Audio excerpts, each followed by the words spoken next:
আসসালামু আলাইকুম রহমতুল্লাহি ওয়াবারাকাতু। বিসমিল্লাহির রহমানির রহিম। প্রিয় আপুরা, আজকে আবার আমি আপনাদের সামনে চলে আসলাম। তো আজকে আমি নতুন আরেকটি রেসিপি দেখাবো। এটা রেসিপি কি বলতে যে এটা পিঠা বানানো দেখাবো। আজকে আমি দেখাবো ভাপা পিঠা। সুজি দিয়েও যে অনেক সুন্দর ভাপা পিঠা বানানো যায়, হয়তো আমার অনেক আপুরাই জানেন না।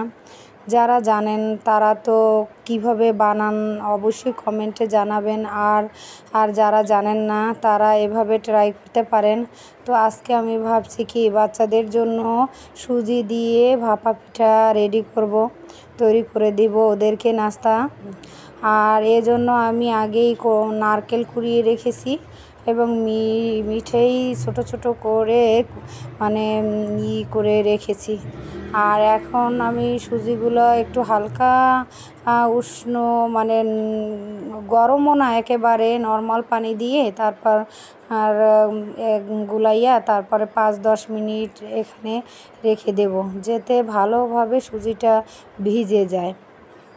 তো আমি এখানে সুজিটা গোলানোর পরে আমি এই নারকেল এবং মিঠার পুরটা রেডি করার জন্য যাব। তো প্রায় সময় আমি নারকেল এবং মিঠার যে মিক্স করা যে পুরটা দেখা যায় যে কড়াইয়ের ভিতরে নিয়ে একটু টেলে তারপরে পুরটা রেডি করি। তো আজকে আমি এভাবে করব না, আজকে আর আলাদাভাবে ওটাকে জাল দিয়ে তারপরে নাড়াচাড়া দিয়ে রেডি করব না। আজকে নারকেল কোড়ানোর ভিতরেই এই ডাইরেক্ট মানে মিঠাই দিয়ে তারপরে পুরটা রেডি করব।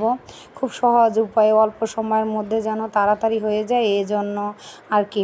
তো আমি এখানে সুজিটা একটু মানে গোলাইয়া নিয়েছি।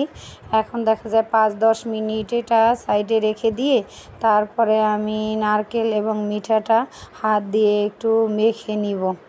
আর আমি এটা ভাপ দিয়ে তৈরি করব, এজন্য লাগবে স্টিলের গ্লাস কিংবা স্টিলের ছোট ছোট যে বাটি হয় না সেগুলো। আর ভাপ দেওয়ার জন্য লাগবে একটা মানে পাতিল। সেই পাতিলের মধ্যে গরম পানি দিয়ে যখন ভাপ উঠে যাবে তখন ওই বাটিগুলো এবং গ্লাসগুলো বসাই দিতে হবে।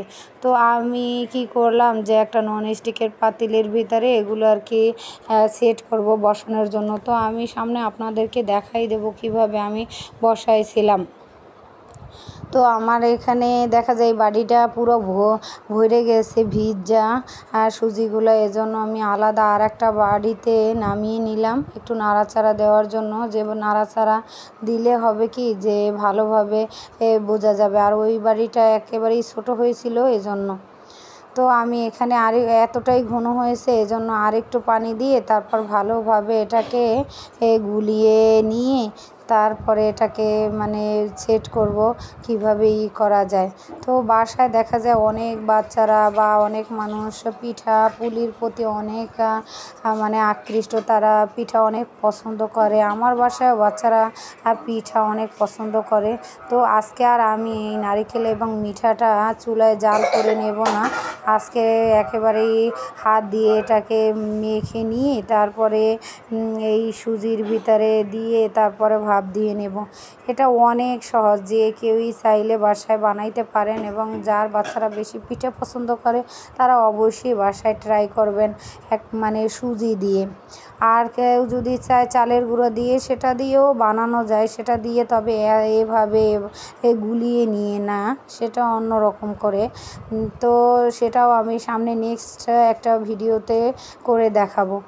এখন আমি এই বাটিগুলো নিয়েছি, এর ভিতরে একটু সামান্য পরিমাণে তেল মালিশ করে নেব যাতে দ্রুত মানে তাড়াতাড়ি উঠে যায় পিঠাটা বানানোর পরে। তো প্রিয় আপুরা, যাদের ঘরে মানে স্টিলের গ্লাস নাই বা স্টিলের বাটি থাকলেও হবে, মানে স্টিলের যে কোনো কিছুই হোক না কেন ছোট ও টাইপের, তার ভিতরে দিয়ে আপনারা এইভাবে বানাইতে পারেন কোনো ঝামেলা ছাড়াই।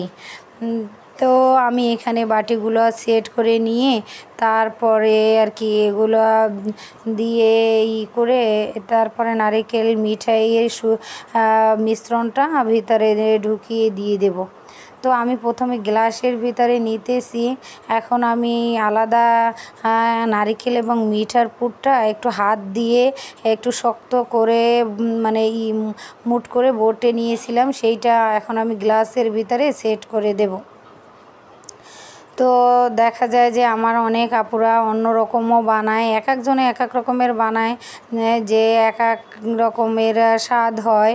তো আজকে আমি এভাবে আরও কয়েকদিন বানাইছিলাম, তো সেগুলো অনেক সুন্দর হয়েছিল এবং বাচ্চারা অনেক পছন্দ করেছিল, যেহেতু সুজি দিয়ে বানানো আর নারকেল মিক্স করা সেইটা দিয়ে তারপরে বানানো, মানে এটা কি আর বলবো, যে আমার বাসায় বাচ্চারা অনেক পছন্দ করছে। আমি যখনই সময় পাই, একটু সময় হাতে থাকলে আমি এভাবে সহজ উপায় বানাইয়ে নিই, ওদেরকে বানাইয়ে তারপরে দেই, ওরা খুব পছন্দ করে। তো আমার কাছেও ভালোই লাগছে। আপনারা যে আপুরা বাসায় একটু সময় থাকবে তারা অবশ্যই এভাবে বানাইয়ে দেখতে পারেন যে কেমন লাগে এবং খেতে কেমন লাগে।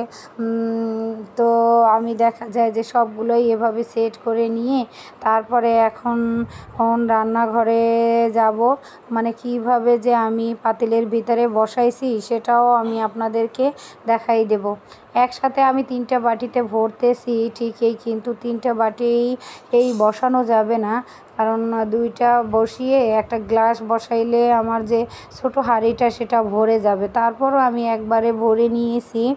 তো নেওয়ার পরে আমি সবগুলোর উপরে একটু কিশমিশ দিয়ে দিতেছি, যে দেখতে ভালো লাগে আর কিশমিশটা মুখে পড়লেও ভালো লাগে। কেউ যদি চায় এখানে বাদাম দেওয়ার জন্য সেক্ষেত্রে বাদামও দিতে পারে, বাদাম দিলে আরও বেশি ভালো লাগে খেতে, মুখের ভিতরে একটু মানে বাদাম পড়ে, মানে খেতে অসম্ভব ভালো লাগে।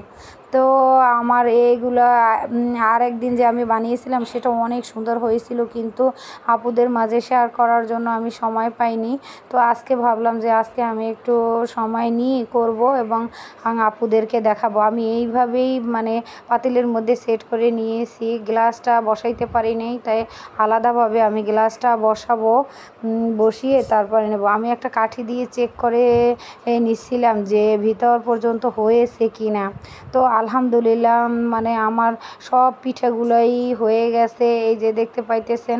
তো প্রথম অবস্থায় আপনারা তাড়াহুড়ো করে নামাইতে যাবেন না, তাহলে দেখা যায় যে উঠতে চায় না, গ্লাসে মানে লেগে যায়। আর একটু ঠান্ডা করে নিলে তাহলে তাড়াতাড়ি উঠে যায়। তো আমি ঠান্ডা কখন করব, কারণ দেখা যায় বাচ্চারা বসে আছে খাওয়ার জন্য, ও কখন তারা খেতে পাইবে এজন্য।